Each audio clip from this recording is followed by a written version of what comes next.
Hai teman-teman, apa kabar kalian semua? Kembali lagi dengan saya Moa Ana di sini. Jadi di video kali ini adalah video apa? Bagaimana cara aku mendidik Luke part 3. Apa nih? 3. Ya 3 gini, 3 deh gini gampang ya gitu. Part 3.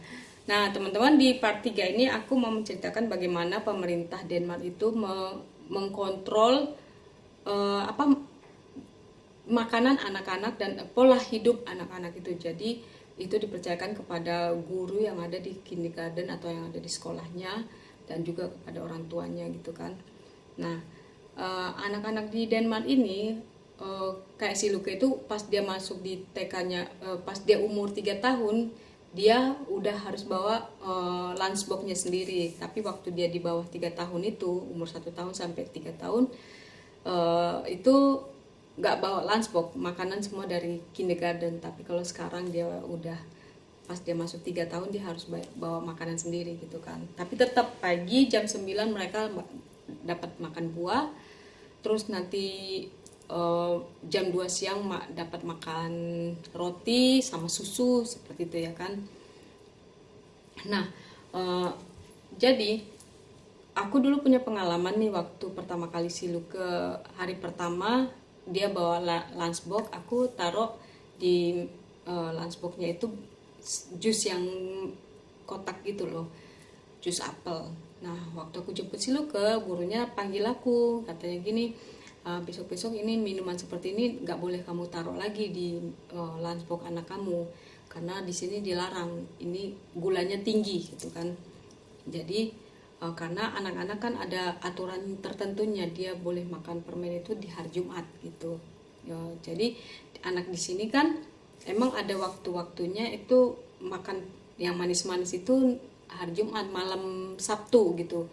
Begitu hari Jumat dijemput orang tuanya, nanti sorenya mereka rame-rame deh ke supermarket untuk beli permen, Coca-Cola, Fanta, pokoknya jenis-jenis sodaan, terus chips gitu kan. Segala bentuk chips itu boleh dimakan pada Sabtu malam Minggu itu hari kebebasan makan lah ceritanya kan, sambil nonton TV atau nonton film gitu. Nah, jadi teman-teman apa ya, karena di sini umpamanya kalau ada anak dia kegemukan atau terlalu kurus, tidak sesuai dengan berat badan, tinggi umurnya, nggak sesuai dengan berat badannya, itu nanti orang tua akan dipanggil gitu, diajak diskusi supaya anaknya ini nggak terlanjur gemuk atau nggak kekurangan gizi seperti itu ya. Kalau nanti dia udah dibiarkan seperti itu aja, dia banyak cenderung gemuk, ya dibiarin aja gitu ya, nanti semakin gemuk kan kasihan gitu dianya, nggak bagus juga. Kalau kayak aku sering banget tuh kalau ngeliat di TV ya, aku nggak tahu salah apa enggak, ini anak-anak di Amerika kan sering banget tuh gemuk-gemuk banget gitu. Karena aku kalau lihat acara di TLC nih ya, Amerika punya gitu, itu tuh orang kok bisa gemuk-gemuk itu gitu loh, sampai mereka masih di usia muda harus duduk di kursi roda, berat badannya ratusan kilo gitu. Karena apa? Karena pola makan mereka, makannya tiap hari-harinya junk food kayak McDonald, burger yang seperti itu, yang pancake yang pakai gula, saus gulanya yang banyak banget. Nah, yang kayak gitu-gitu kan slowly membunuh gitu. Akhirnya beraktivitasnya pun nggak bebas karena udah terlalu gemuk. Akhirnya siapa yang mau disalahkan? Diri sendiri pastinya ya kan. Nah, jadi teman-teman, itu tuh di sini itu benar-benar dicegah, jangan sampai seperti itu. Emang sih aku di Denmark ini pastilah ada orang gemuk ya, tapi dibandingkan dengan negara-negara lain itu jarang banget. Karena khususnya orang Skandinavia itu orang Eropa ya, itu mereka suka gila olahraga. Biar nenek-nenek yang udah umur 60-70 itu masih lari pagi, masih jalan, masih kuat jalan jauh, jalan 4-5 km tuh hal yang biasa buat mereka. Naik sepeda, pokoknya orang Denmark ini, orang Eropa lah khususnya, penggila olahraga gitu loh.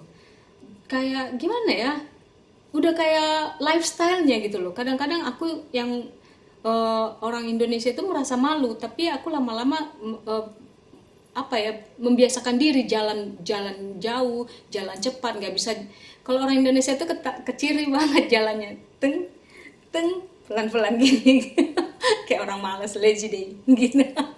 Nah, kalau kalau orang Eropa itu tuh jalannya cepet cepet gitu kan, dia jalan biasa, aku tuh setengah lari seperti itu.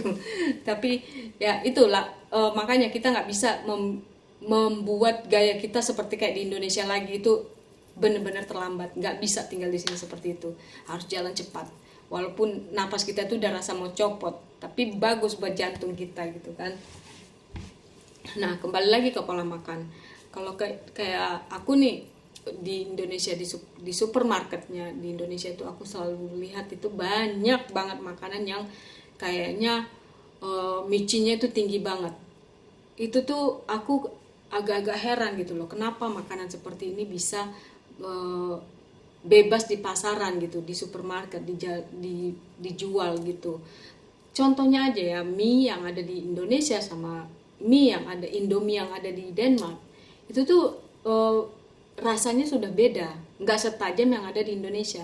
Jangan kata gitu, yang di Singapura aja, aku beli Indomie yang di Singapura, aku bandingkan yang ada di Indonesia itu udah berbeda. Singapura itu juga protek banget untuk masalah makanan, setahu aku ya, karena kami dulu pernah tinggal di sana gitu kan. Jadi apa, kalau menurut aku pemerintah Indonesia harusnya lebih aware lagi ke situ. Ya sorry nih, dari video ini mungkin buat, mudah-mudahan ada orang kesehatan yang mendengar ini supaya mereka bisa ini ya, bisa di share gitu. Karena aku sering banget ngelihat, bukan ngelihat ya, keluarga dekatku aja, waktu aku pulang ke Indonesia, mantan kakak ipar aku tiba-tiba kena serangan jantung, mati. 3 hari kemudian atau berapa hari kemudian, pada saat aku ada di Indonesia tahun lalu itu, mantan pacar adik aku masih usia muda, masih umur 30-an gitu, mati gitu. Gak sakit gak apa, dia lagi nyanyi karena dia kerjanya entertain gitu, singer, lagi nyanyi, tato jatuh mati, seperti itu kan. Itu kadang-kadang itu orang yang aku kenal, tapi banyak lagi berita-berita itu yang kalau aku datang ke Indonesia, si ini sudah mati, si ini sudah mati, oh my god, kayaknya pada muda-muda udah mati, aduh kan, kayaknya ngilu ngedengarnya gitu loh. Jadi seharusnya pemerintah Indonesia di situ udah harus lebih apa ya, lebih aware untuk ke situ.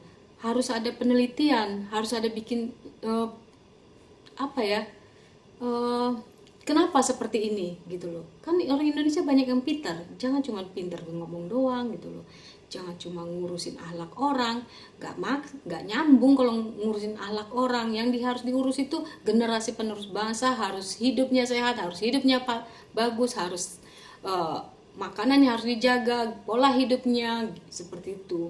Jangan akhlak orang aja yang diurusin, urusan agama, urusannya, aduh pening ngelihatnya. Apalagi ntar lagi mau kampanye, rempong, males gitu kan. Nah, sebaiknya itu kalau negara itu mau maju, dimulai dari generasinya itu loh, diperhatikan kesehatannya, makanannya, supaya hidupnya negara apa, banyak anak-anak menjadi pintar gitu kan. Nah, aku banyak banget belajar banget ini, ngelihat banget di kayak di Denmark ini, benar-benar mereka aware banget gitu. Gak bisa ditawar-tawar untuk urusan kesehatan dan untuk kesejahteraan, itu gak bisa ditawar-tawar di sini. Ya udah seperti itu gitu loh. Itulah tujuannya bernegara itu seperti itu, bukan yang acak-aduk yang kerjanya untuk demo aja, ini begini, ini laporkan, ini begini, aduh pusing gitu kan. Sampai akhirnya banyak masyarakat yang nggak, ternyata udah mati karena nggak makan, karena pemerintahnya sibuk ngurusinnya, bukan urusannya ya gitu. Cus ngomongnya jadi ngelantur. nah itu dia teman-teman. Jadi kayak di sini juga nggak banyak loh, di Denmark ini, di tempat aku lah ya, di Aalborg ini kota terbesar di Denmark, nomor 5-nya ya kalau nggak salah, nomor 5 ya, nomor 3, kalau nggak salah itu nomor 3, aku kurang ngerti gitu kota terbesarnya. Jadi cuma ada di sini yang jualan junk food itu yang made in Amerika itu ada King Burger sama McDonald, cuma itu aja. Kayak KFC, Dunkin Donut itu nggak ada di sini. Tapi kalau kayak di Copenhagennya sih ada ya gitu. Jadi pemerintah di sini emang bener-bener nggak membiarkan makanan-makanan junk food itu merajai pasaran pasaran di Denmark, nggak mau. Mereka lebih baik hempas, nggak mau itu. Jadi biarlah masyarakatnya tahu bisa cuman memakan yang ini aja, jangan terlalu banyak-banyak karena kesehatannya perlu diperhatikan gitu kan. Kalian tahu nggak di Denmark ini umur 80 orang di Denmark meninggal yang wajar itu tuh sebenarnya umur 90, ada yang sampai 110, 100 seperti itu. Umur 90 itu barulah mereka merasa oke, udah waktunya meninggal. Tapi kalau di saat umur 60 tiba-tiba meninggal itu buat orang Denmark itu masih muda banget. Karena mereka pensiun itu di umur 67 gitu. Kalau kita di Indonesia kan pensiun umur 57 ya kan. 55 kalau nggak salah ya. Tolong aku dikoreksi kalau aku salah. Jadi kenapa? Jadi kalau orang Indonesia umurnya 60, wah lu udah tua banget. Oh, hidup lu panjang banget. Sampai bisa umur 60 itu salah satu sesuatu bonus dari Tuhan. Oh my god. Laki gue ntar lagi 60 nek, jangan ngomong gitu dong. Jadi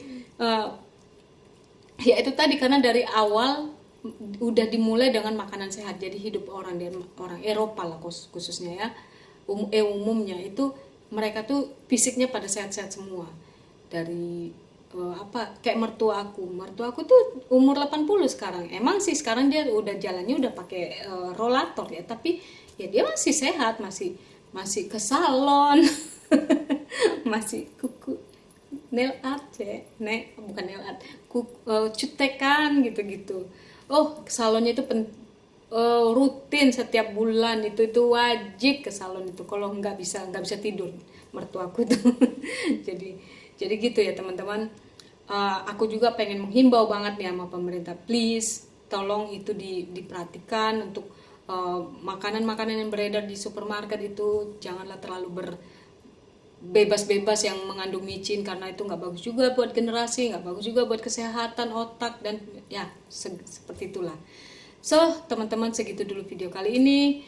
Jadi kalau video ini kira-kiranya bermanfaat buat kalian, silahkan di-share di sosial media yang kalian punya. Kalau tidak, silahkan dicampak, dibuang, dihapus, whenever, terserah, what do you want. Jadi, so teman-teman, sekian dulu video kali ini. Yang udah subscribe, thank you so much. Yang tetap setia mendengarkan aku sampai saat ini, sampai detik ini, terima kasih so much. Buat waktu yang udah kalian luangkan, buat kuota, buat semuanya deh. So, silakan tulis komen positif, jangan negatif ya. Kalau negatif ya apa boleh buat, saya harus terima. Gak deng. Janganlah. Kalau kalian gak suka silakan di skip aja, nggak usah banyak cakap lah ya kan, nggak usah ini.